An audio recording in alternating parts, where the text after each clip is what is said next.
Estudiando la órbita de Marte alrededor del Sol, Johannes Kepler descubrió que su trayectoria solo se podía explicar si el planeta se desplazaba a lo largo de una elipse. Esta fue la primera de las 3 leyes de Kepler.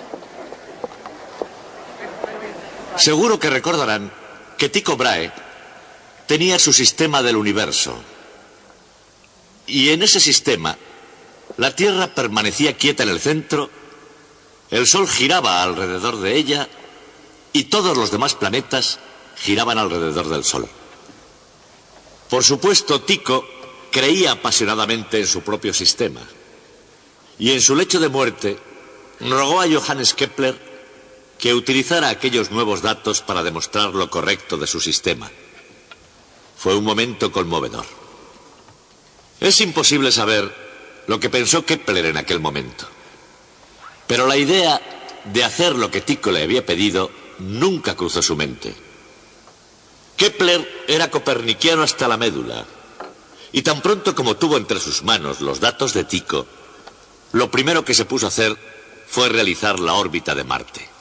Pero le resultó enormemente difícil. Hiciera lo que hiciera, no conseguía adaptar la órbita de Marte a un círculo.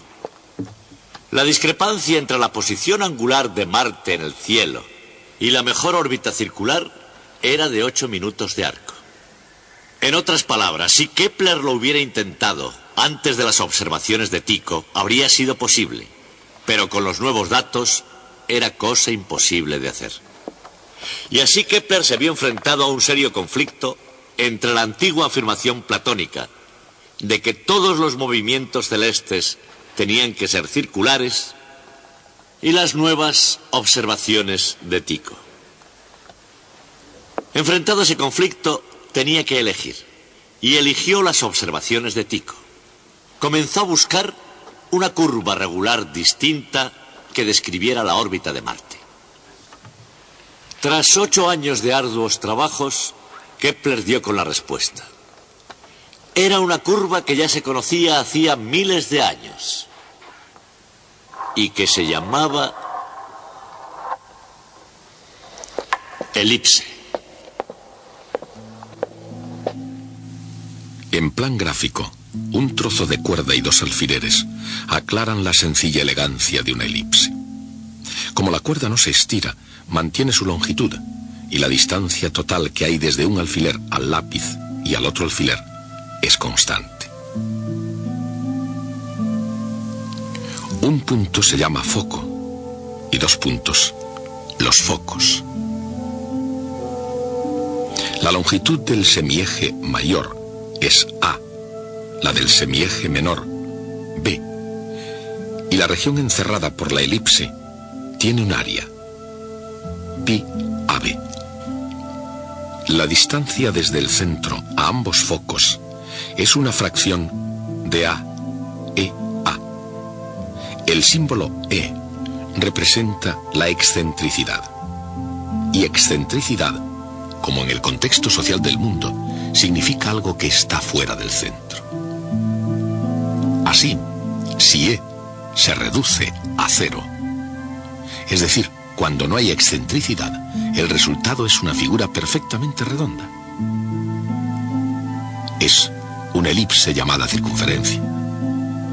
Pero cuando E aumenta, la elipse se vuelve cada vez más excéntrica y cada vez más achatada.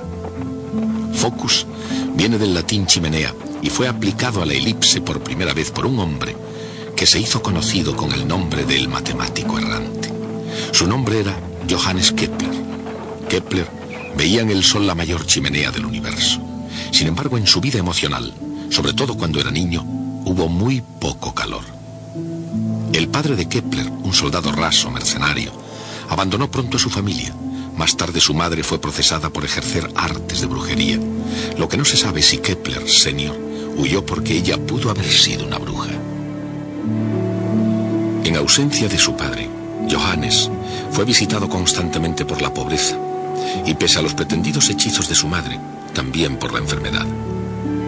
Sus antecedentes son todo un reto a muchas de las contemporáneas nociones de herencia y medio ambiente.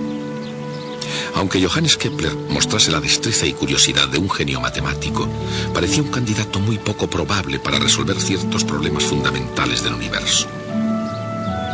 Al comienzo de su carrera, Kepler se dedicó a la enseñanza en un colegio de Graz, cerca del río Mur, al sudeste de Austria. Pero, como muchos otros antes y después de él, encontraba la enseñanza más frustrante que gratificante. Así que se esforzó con modelos geométricos de los movimientos planetarios, pero pronto se dio cuenta de que sus datos astronómicos no eran suficientemente fidedignos.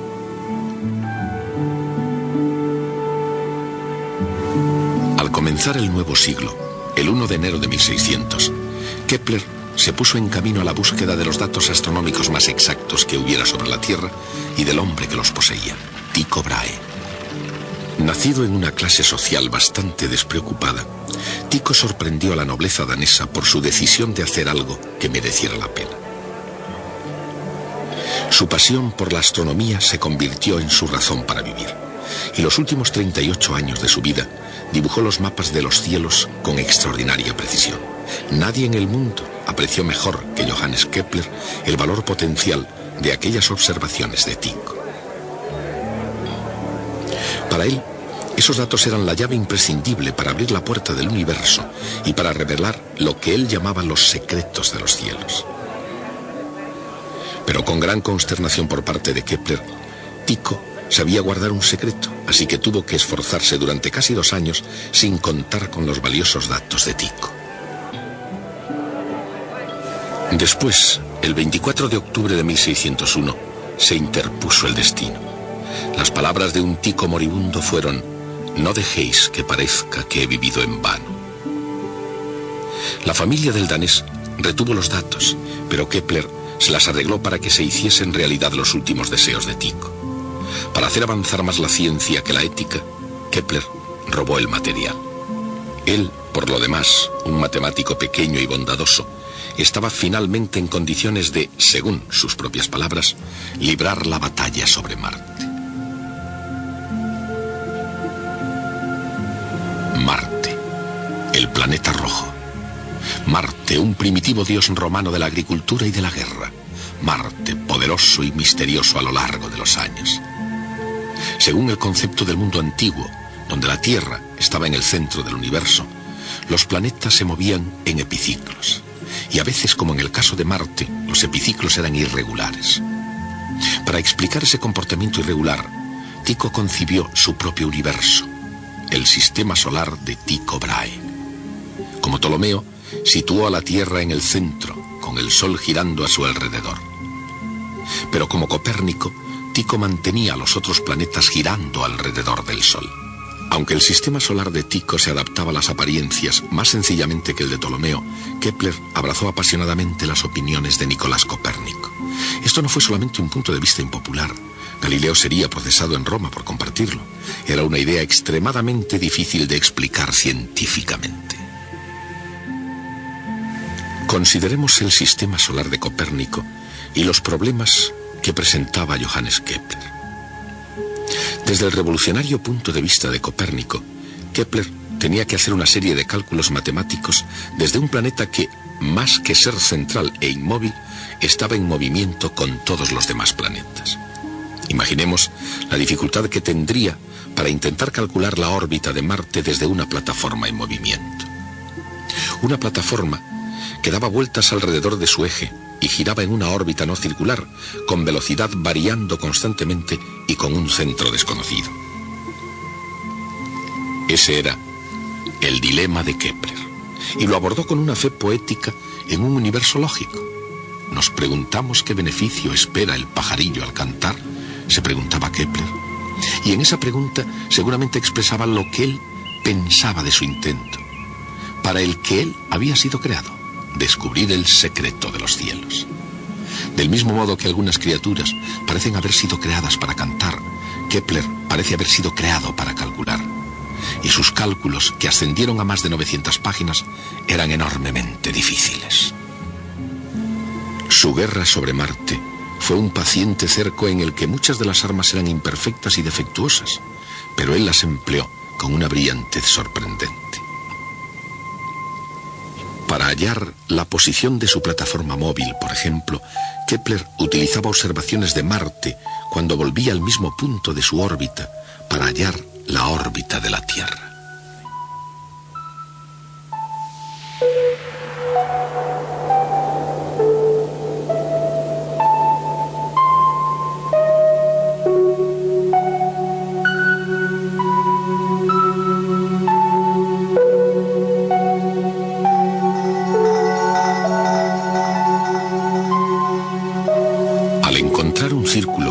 Aunque no estuviera completamente centrado en el Sol, Kepler dio un paso en la dirección correcta.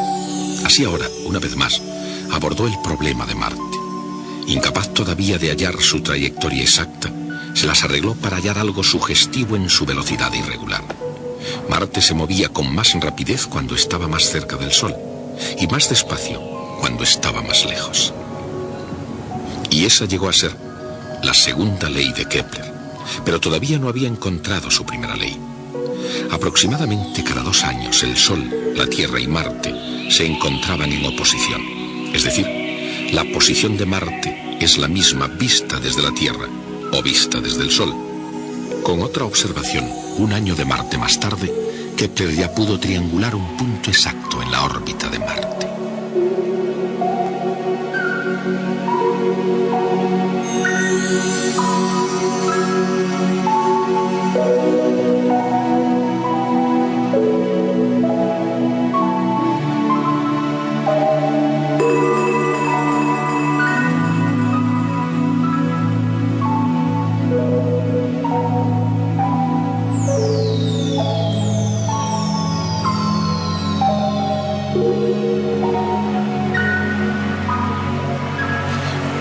¿Podía una órbita circular, incluso no centrada en el Sol, adaptarse a todos los puntos?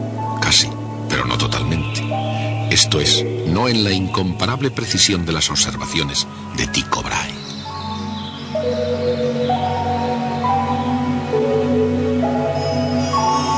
Entonces, ¿qué curva describía la órbita? La respuesta a esa pregunta reveló el secreto de los cielos. Se exigía una órbita ovalada, con el Sol en un foco, un círculo ligeramente deformado.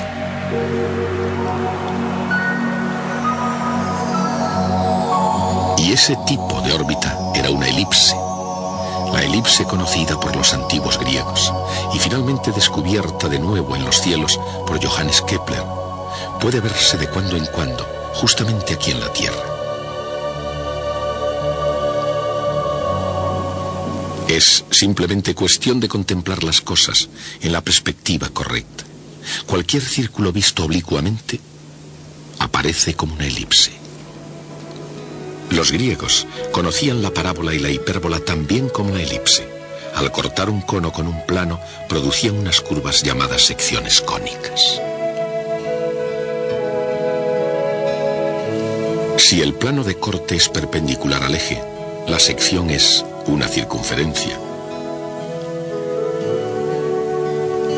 Si el plano está inclinado, la circunferencia se convierte en una elipse.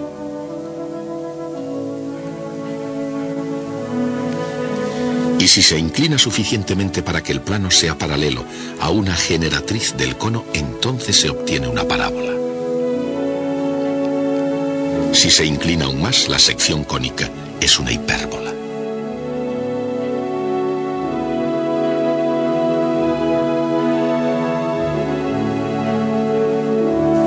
Los antiguos griegos eran notablemente habilidosos para los juegos geométricos. Unos 200 años antes de Cristo, Apolonio ganó el título de el Gran Geómetra por su explicación de esas notables curvas en 8 intensos volúmenes. A pesar de eso, su pluma solo había raspado la superficie de las secciones cónicas. En el año 300 después de Cristo, Papus de Alejandría encontró otro modo de describir esas curvas.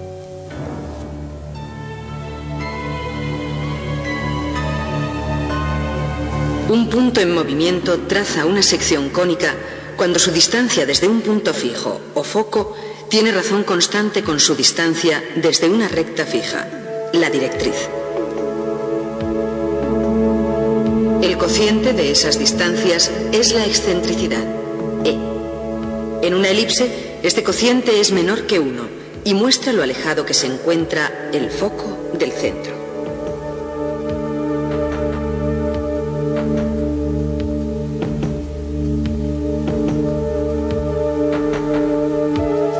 Si las dos distancias son iguales, el resultado es una parábola.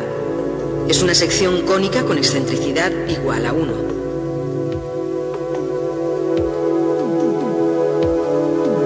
Cuando el punto está más cerca de la directriz, el resultado es una hipérbola con excentricidad mayor a 1.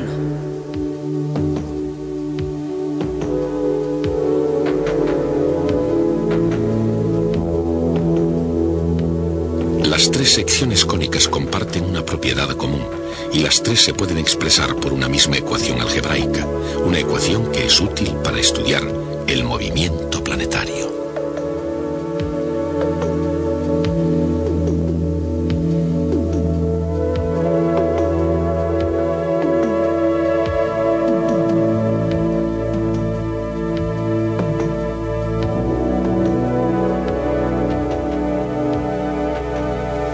Esta es la fórmula básica para expresar todas las secciones cónicas: la elipse, la parábola y la hipérbola. Aunque los antiguos griegos fueron los primeros en estudiar las secciones cónicas, nunca llegaron a imaginar que esas curvas influirían tanto en la forma de las cosas futuras. Consideremos, por ejemplo, una parábola. Desde la deslumbrante luz de los faros de un automóvil hasta la versión muy reducida del telescopio de 10 metros del Caltech, más de 1000 millones de parábolas han entrado en el mercado de la sociedad moderna. Hoy en día, entre otras muchas cosas, parábolas son las trayectorias de los proyectiles y las ondas de calor de los futuros hornos solares. Johannes Kepler, por supuesto, nunca imaginó que la hipérbola y la parábola se encontrarían en los cielos. En realidad, la utilización de la elipse para la órbita de Marte fue posible solo porque era la única órbita planetaria suficientemente excéntrica, aproximadamente un 9%, como para que pudiera apreciarse que no era circular. De haber librado batalla sobre cualquier otro planeta, probablemente Kepler hubiera muerto creyendo que los círculos reinaban dominantes por todo el universo. Pero entre todas las batallas que podía haber elegido, eligió bien, y con los datos de Tycho salió victorioso en el conocimiento de que la elipse, una adaptación tan perfecta como se podía medir, era el secreto matemático de la creación divina.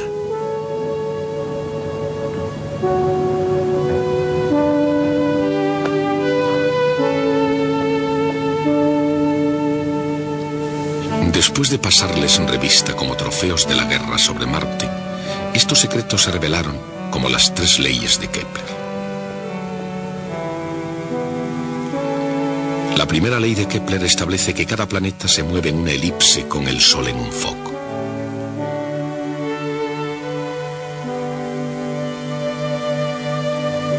Mientras libraba la guerra sobre Marte, Kepler encontró su segunda ley. Una recta desde el Sol a un planeta barre áreas iguales en tiempos iguales. Esa segunda ley de Kepler permitió cálculos asombrosamente exactos de distancias y velocidades.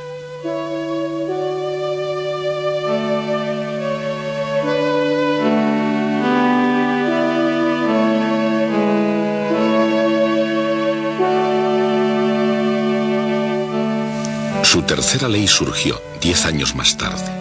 Establece que el cuadrado del período de un planeta es proporcional al cubo de la longitud del semieje mayor. Y eso revela una conexión entre los movimientos de diferentes planetas.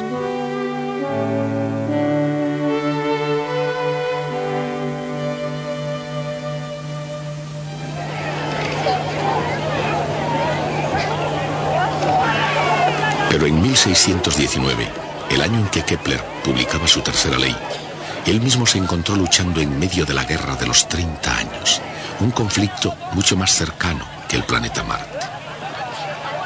Los mecenas de Kepler cambiaron su interés desde la astronomía a dar muerte a sus enemigos de religión. Kepler huyó de ciudad en ciudad tratando de cobrar viejas deudas. Incluso aún en estos los peores tiempos, y quizá porque eran tan malos, algunos mecenas pagaron a Kepler por hacer mapas astrológicos. Kepler No era ni muy religioso ni político, pero tenía que mantener a una familia numerosa. Fue lo bastante astuto como para sacar provecho de la astrología en provecho propio. Sus predicciones eran una combinación de sentido común, buena suerte y, cuando las cosas se ponían feas para la nobleza que pagaba, un poco de vaguedad poética. En su libro La armonía del mundo, Kepler escribió: ante tal plenitud de concordancia entre mi trabajo de 17 años sobre las observaciones de Brahe y mi presente estudio, al principio creí estar soñando. Su comprensión de que la elipse estaba profundamente grabada al agua fuerte en el gran dibujo del universo era mucho mayor que cualquier noble futuro que predijera en servicio de la realeza. Un caminante importunado desde el principio por el destino y las circunstancias, Johannes Kepler, finalmente desveló el misterio del movimiento planetario. Hay 5 sólidos perfectamente regulares que llegan hasta nosotros desde la antigüedad, esto es, poliedros cuyas caras planas son todas iguales. Ellos son el cubo, el tetraedro, el dodecaedro, el icosaedro y el octaedro. Kepler se dio cuenta de que si tomaba una esfera y metía dentro un cubo, una esfera dentro de este, un tetraedro dentro de esta y así sucesivamente, las 6 esferas que obtenía de esa manera mantenían entre sus respectivos radios las mismas relaciones que existen entre los radios de las órbitas de 6 planetas. Kepler estaba convencido de haber descubierto el secreto de la estructura del universo. Tengo aquí el libro donde se publicó ese gran descubrimiento.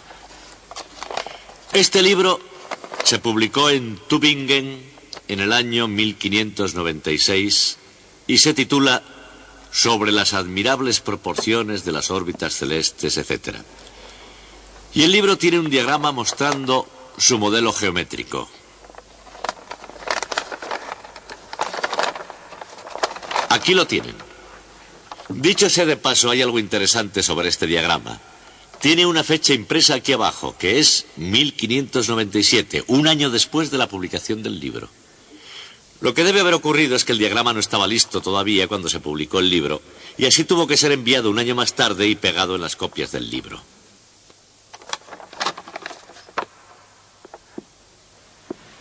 Evocando este episodio, tendemos a pensar que esa imagen de Kepler de un cielo lleno de cubos y tetraedros, etc., es curiosa y más bien ridícula. Me gustaría por un momento tomarla absolutamente en serio y ver qué pasaba realmente. Lo primero de todo, en un periodo en el que casi nadie más creía en Copérnico, este modelo era sólidamente copernicano. No tenía ningún sentido si no estaba el Sol en el centro. La segunda cosa que yo tengo que recordar es que es solo mucho más tarde, en tiempos de Newton, cuando empezamos a imaginar un universo sostenido por unas fuerzas invisibles. Pero antes de Kepler, el universo era un plenum, es decir, estaba lleno, repleto de esferas de cristal. Lo que Kepler hacía era sustituir las esferas de cristal por esos sólidos perfectamente geométricos. Y como pueden ver, la idea de Kepler era atrevida y acorde a la vez con la tradición científica de su tiempo. Y el tercer punto es que tuvo mucho éxito. Su cuadro explicaba las relaciones entre las órbitas de todos los planetas conocidos.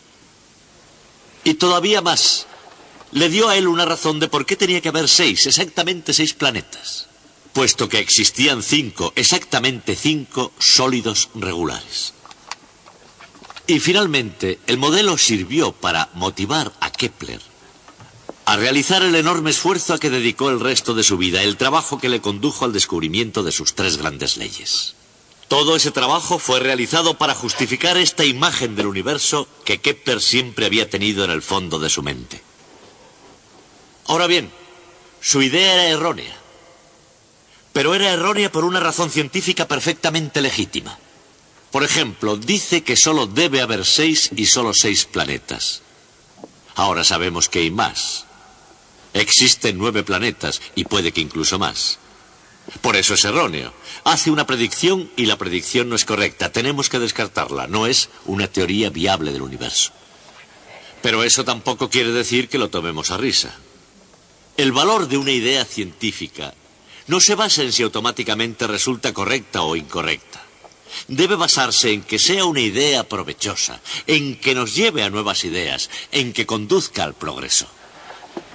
Y según ese criterio, el ridículo modelo de Kepler, que por cierto resultó automáticamente erróneo, según cualquier otro criterio razonable, debe ser mirado como una de las ideas más importantes y legítimamente científicas de toda la historia.